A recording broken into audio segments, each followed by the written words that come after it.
आप सभी का स्वागत करता हूं अपने YouTube चैनल सुरेंद्र सिंह बोरा में। जो साथी मेरे YouTube चैनल में नए हैं तो उनसे निवेदन करता हूं कि प्लीज़ चैनल को सब्सक्राइब कर लें, लाइक शेयर ज़रूर करें, क्योंकि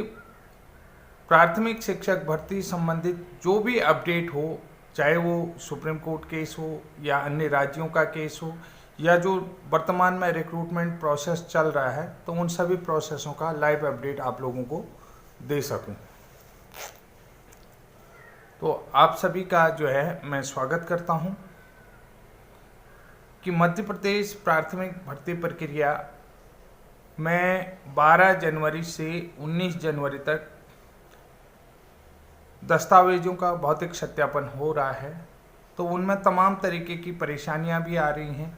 और कहीं पर जो वेरिफिकेशन है उसको होल्ड भी किया जा रहा है। तो किन कारणों से होल्ड किया जा रहा है, ये सभी बातें मैं वीडियो के माध्यम से आप लोगों को बता रहा हूं कि मध्य प्रदेश प्राथमिक शिक्षक वर्ग 3 का जो ऑफलाइन दस्तावेज यानी कि भौतिक सत्यापन चल रहा है, उसे किस क्रम में आपने फाइल बनानी है, स्वप्रमाणित करना है या नहीं करना है, इस तरीके के तमाम जो कारण हैं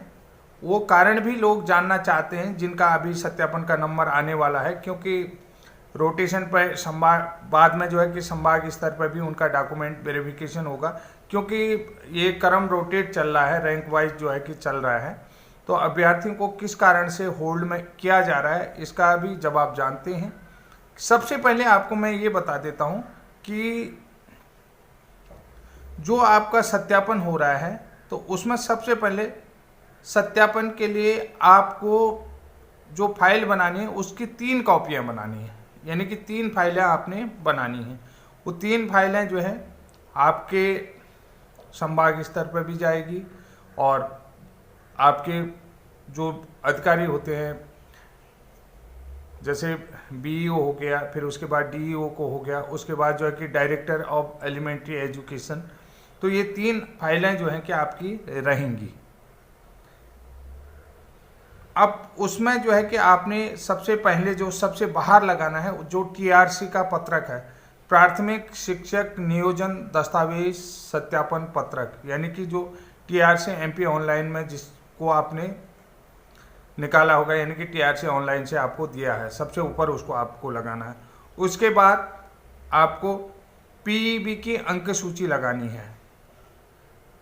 तीसरे नंबर पर आपने सत्यापन यानी ऑनलाइन सूचना, जो आपने जो सत्यापन के ऑनलाइन जो सूचना है, यानी कि जो भुगतान रसीद आपने 6 जनवरी तक जो दस्तावेज अपलोड किए थे उसकी भुगतान रसीद।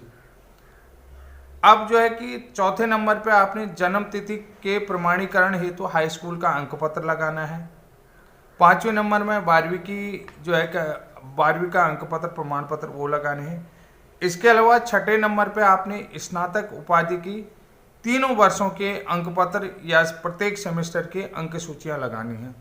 7वें नंबर में आपका जो प्रशिक्षण प्रमाण पत्र है, चाहे वो डीएलएड हो, डीएड हो, बीएड हो, उसके जो भी हो उसके अंक सूची समस्त सेमेस्टर वाइज हो तो सेमेस्टर है। इसके अलावा अगर आप आरक्षित का लाभ यानी कि आरक्षित वर्ग से आ रहे हैं या आप आरक्षण का लाभ ले रहे हैं, तो आरक्षण के लाभ प्राप्त करने वाले अभ्यर्थी, चाहे वो अनुसूचित जाति के हों, जनजाति के हों, अन्य पिछड़ा वर्ग हो, आर्थिक रूप से कमजोर, जो भी लागू हो, से संबंधित सभी प्रमाण पत्र जो मध्य प्रदेश समक्ष अधिकारी द्वारा जारी किए गए होंगे, या जो है कि उनका नवीनतम डिजिटल प्रमाण पत्र आपको लगाना है। नवीनतम डिजिटल प्रमाण पत्र ही आप 9वें नंबर में आपने मध्य प्रदेश का स्थानीय निवास प्रमाण पत्र डिजिटल होना चाहिए, चाहे वो कितना भी वर्ष पुराना हो, डिजिटल प्रमाण पत्र आप लगाएंगे। 10वें नंबर में आपका ईडब्ल्यूएस प्रमाण पत्र यदि आप पर लागू है वो लगेगा। और 12वें नंबर में आपका दिव्यांगता संबंधी प्रमाण पत्र या भूतपूर्व सैनिक प्रमाण पत्र, जो भी आप जिस कैटेगरी में आते हैं, तो ये प्रमाण पत्र आपने जो है जो समक्ष अधिकारी द्वारा डिजिटल है तो वो डिजिटल प्रमाण पत्र आप लगाएंगे। अगर आप आयु में छूट चाह रहे हैं तो उसका भी आपको प्रमाण पत्र लगाना पड़ेगा। अगर आप उसका नाम में कोई परिवर्तन आ रखा है, उपनाम में परिवर्तन आ रहा, तो इस स्थिति में आपको जो है कि शपथ पत्र देना है। शपथ पत्र आपने जो है कि 10 रुपये का स्टाम्प पेपर होगा उसमें आपको देना पड़ेगा। इसके अलावा जो 15वें नंबर पे है आपके आधार कार्ड, और बहुत सारी वीडियो में आपको जो है कि फ़ोटो की भी रिक्वायरमेंट मांगी गई है, लेकिन अभी तक जो है कि फ़ोटो की रिक्वायरमेंट नहीं रखी गई। अब आपको मैं बता देता हूं कि यहाँ पर थोड़े से जो है कि किसी कारण से आपको होल्ड में भी रखा जा रहा है। ये दस्तावेज का जो भौतिक सत्यापन हो रहा है उस स्थिति में रखा जा रहा है। जब अगर आपको जो है कि आपके अंक पत्र कहीं खो गए हों, किसी तरीके से आपने डुप्लीकेट अंक सूची या प्रमाण पत्र बना रखे हैं, तो अंक पत्र कभी कभी खो भी जाते हैं, किसी चीज़ों में जा करके हाई स्कूल इंटर के खो गए हों, तो उसमें जो है कि आप निश्चित रूप से जहाँ से आपने पढ़ा है संबंधित विद्यालय के प्रधानाचार्य के हस्ताक्षर करवा लें और विद्यालय की सील जरूर लगा लें। डुप्लीकेट अंक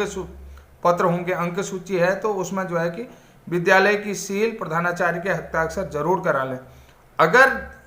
एक चीज़ और बता देता हूँ कि मूल निवास एवं जाति प्रमाण पत्र में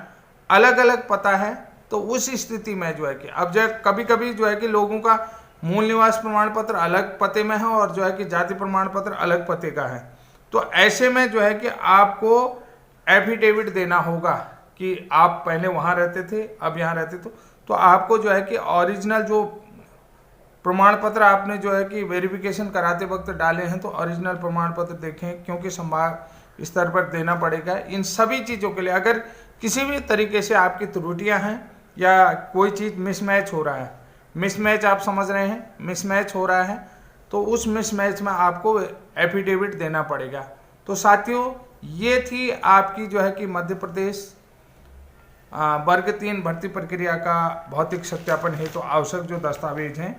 उन दस्तावेजों का, तो और क्या क्या अनिवार्य प्रमाण पत्र आपको करने हैं, इन अनिवार्य प्रमाण पत्रों के संबंध में आपको जानकारी आपको कैसी लगी। तो आपको इसी तरीके की जानकारियां हमारे चैनल के माध्यम से मिलते रहेगी। तो साथियों, तब तक के लिए चैनल में लाइक का बटन जरूर दबा दें, और जो लोग मेरे चैनल में नए हैं उनसे पुनः निवेदन करता हूं कि प्लीज़ चैनल को सब्सक्राइब जरूर कर लीजिएगा।